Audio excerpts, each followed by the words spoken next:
Well, congratulations, Ollie. Let's go straight to the goal. What went through your mind? Tell us about the conversation with Danny Andrew. No, it was something we'd worked on in training yesterday, not to shoot. We was looking at working something, and then it was a bit more central than what we'd been working on with Hilly through the set pieces. And it was Fev's just said, I think you should just have a go, and sometimes he looks in and it fires in.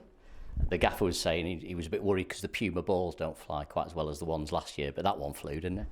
Yeah, it did. It took off. But yeah, as I say, we practice them, maybe not from that far out, but when you just sometimes in games you have a feeling, and momentum had probably swung back our way a little bit. We got the goal, we come out second half, and played a bit longer into Woods, and took it from there. Got the goal. We said get the next goal, try and change the momentum, and we managed to do that.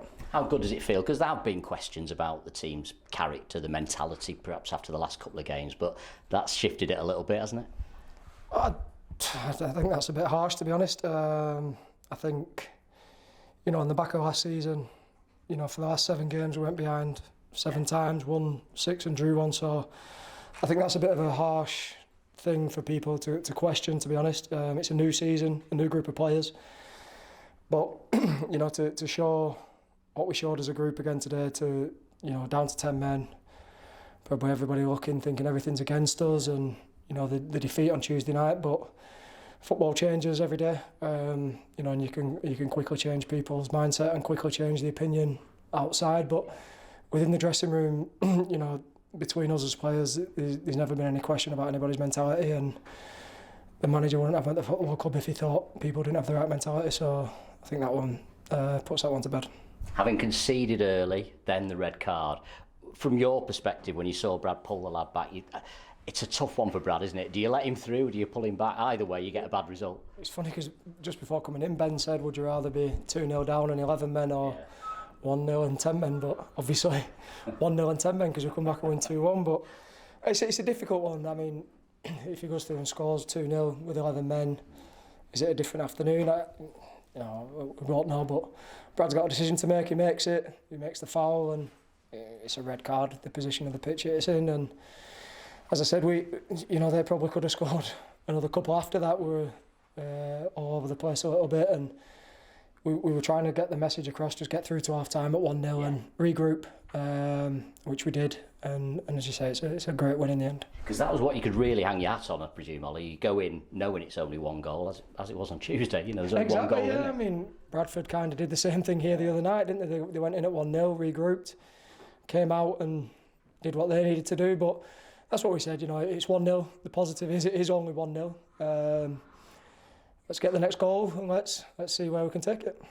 Watching you as well, I saw the way you celebrated your free kick today. I said something in commentary the other week about you playing each game at the moment, whether it's Crewe in the Carabao Cup first round, or a semi-final of the FA Cup, or a European Championship. You play them all exactly the same. Mentally, your approach seems to be identical to every game. Is that something? Is that allowing you that longevity now?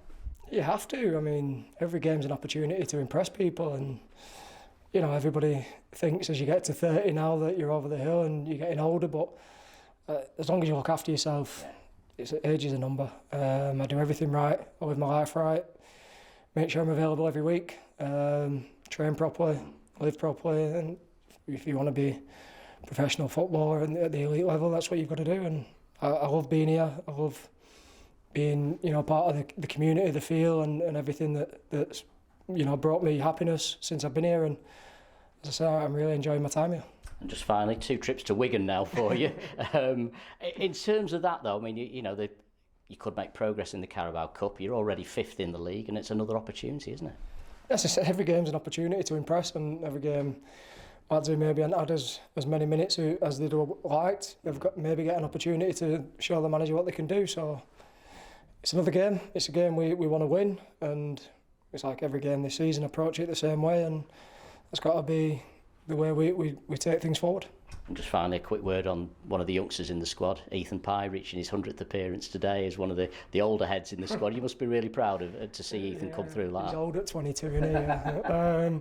No, he's somebody who I'm got really friendly with since I've been here. He's a great lad, great attitude, and hopefully can have a lot more time here because he's going to go on to be a top player and enjoy him whilst he's here because he's a very, very good player, and hopefully, as I said, we keep him the rest of this season. Well, listen, one of the highlights for me today was watching the fans watching the replay of your goal on the big screen and oohs and ahs every time. So that was worth it just for that, wasn't it? Brilliant. Well done, Yeah, Ollie. thank you. Appreciate that. Thank you. No worries.